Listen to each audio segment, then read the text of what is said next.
Buenas noches, bienvenidos a La Brújula. Hoy tenemos un programa especial dedicado al Día de la Memoria por la Verdad y la Justicia. Y para eso invitamos a la profesora de Historia, Nora Linial.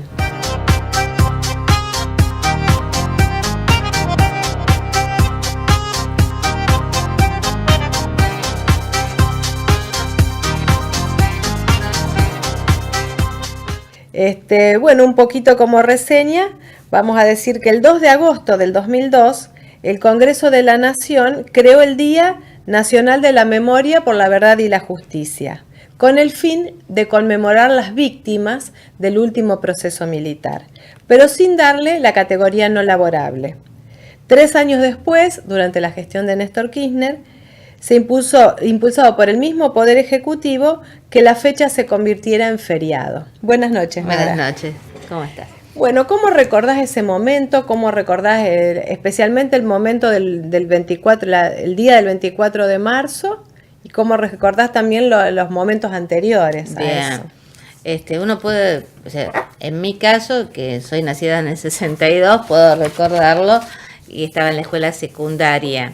Y bueno, yo iba a una escuela secundaria muy abierta, muy innovadora en lo pedagógico, y fue realmente un cambio muy abrupto para nosotros en ese entonces, porque se modificó absolutamente toda la forma de trabajo. Tuvimos docentes que eran excelentes docentes y que de golpe, de un año para el otro, ya no los teníamos más en las aulas. Muchos de esos docentes habían quedado cesanteados, estaban incapacitados de ejercer su profesión, y esto sería en el mejor de los casos. Estoy hablando de lo que era la escuela secundaria, porque entre tantos aspectos que tenía el golpe pretendía generar en el campo cultural una batalla de ideas, y entre esas batallas de ideas tenía que ver con la expulsión, por ejemplo, de las escuelas secundarias de todo lo que fuera un conocimiento del área social, y a su vez volver a patrones mucho más rígidos. Se evitaba lo que era la matemática moderna, se había erradicado la posibilidad de hacer historia comparativa. Entonces posiciones como temáticas como incipiente, lo que era la ecología, que recién en ese momento empezaba a aparecer, también estaba bloqueado. O sea, que había una serie de conocimientos que tenían que ver con campos nuevos, que la escuela secundaria se vio afectada, y hasta había periodos históricos que no se podían abordar, que los docentes no podían abordar, y directamente tenían que saltearlos porque en el aula no se trataba. Yo lo que recuerdo también un poquito posterior, yo en el 76 estaba en la primaria, pero sí recuerdo que un poquito más adelante, por ejemplo, cuando se sabía que alguien o lo habían secuestrado, a lo mejor profesores, recuerdo de una profesora de historia que me habían comentado, pero era como que se decía: uy, viste, a lo mejor tienen conexión con los montoneros. Claro. ¿Te acordás que estaba como eso en el aire, que decía si le pasó algo, y a lo mejor se ve que se juntó con alguien, bueno, que tenía eso que ver muy con instalado. ¿No es cierto? Eso estaba fuertemente instalado. Lo que sí tenemos que ser sinceros, que el conflicto es un conflicto que nace con anterioridad. Y esta puja entre la derecha y la izquierda ya se venía dando dentro del marco institucional con el tercer gobierno peronista, pero anteriormente ya venía de los 60. Había movimientos como podríamos decir pioneros en cuanto a lo que fue la insurgencia, como Tacuara, pero después lo que eran las organizaciones más importantes tenía que ver con ERP, que tenía un origen trotskista, y después las que derivan del peronismo, como es Montonero y FARC.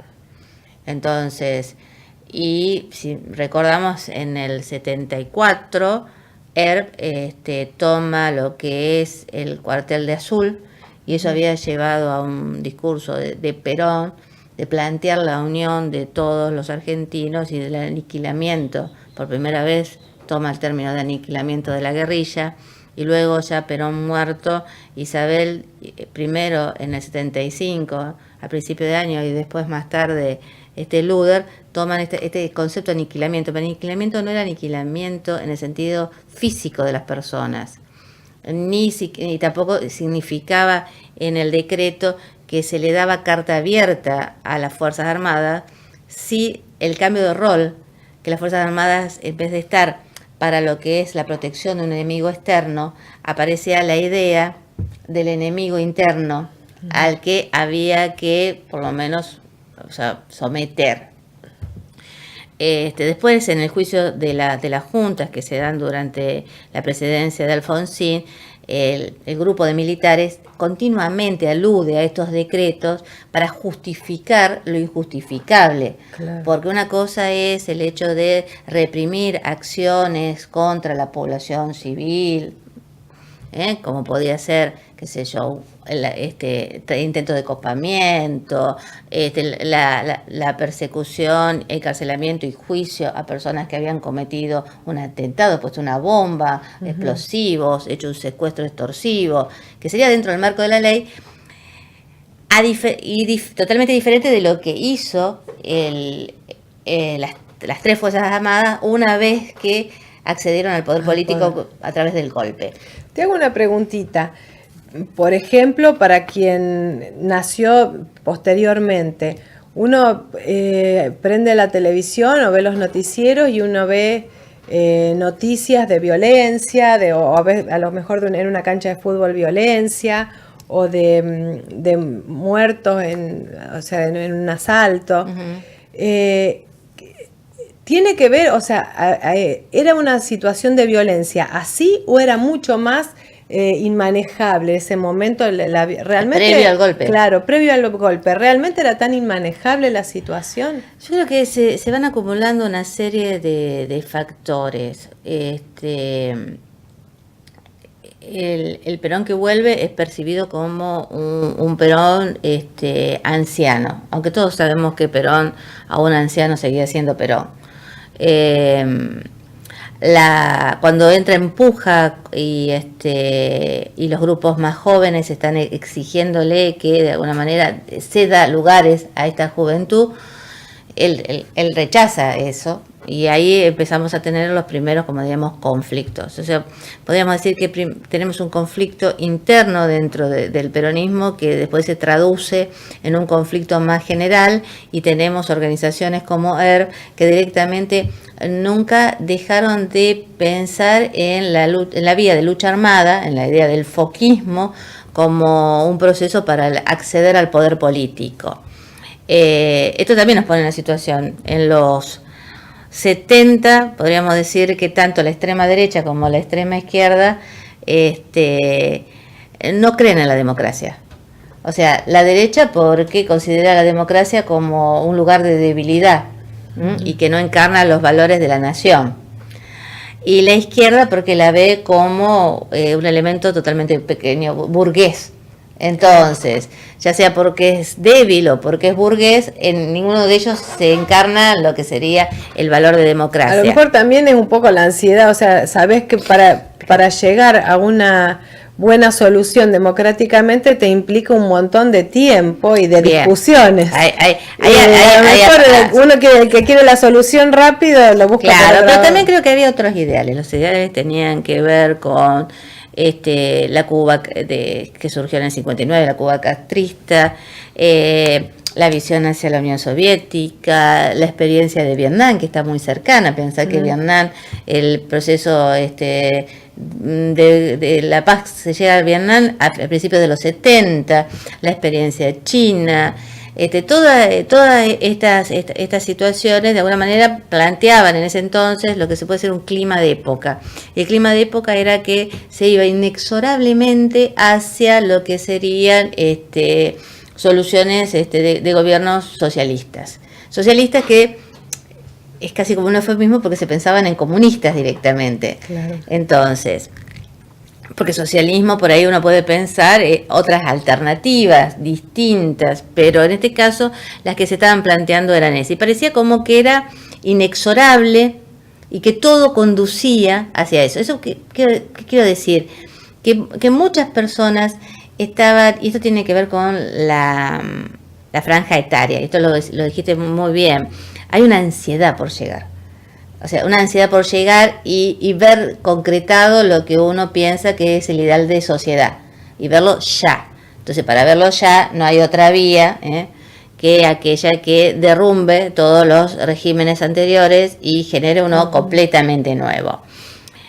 Generalmente esos procesos son procesos acompañados con situaciones bélicas. O sea, uno piensa en cualquier tipo de revolución, desde la Revolución Francesa en adelante, no hay ningún proceso de este tipo que sea de corto plazo que no haya conducido a un conflicto bélico. Entonces estas organizaciones pensaban que la lucha armada era una forma de acceder a sus ideales. Y también pensaban en otra cosa, pensaban en lo que es la vanguardia iluminada. Un sector minoritario de la población esclarecida, que entiende cuál es el rumbo, que entiende cuál es la forma de concretar los objetivos, y que la mayoría de la población es como que no está calificada para entrar en esa discusión. Es más mediocre. O no lo ve con esa claridad, o ellos son los que tienen la capacidad para interpretar la realidad y los otros no. O los otros lo que tienen son anteojeras ideológicas que no le permiten comprender la importancia de los cambios.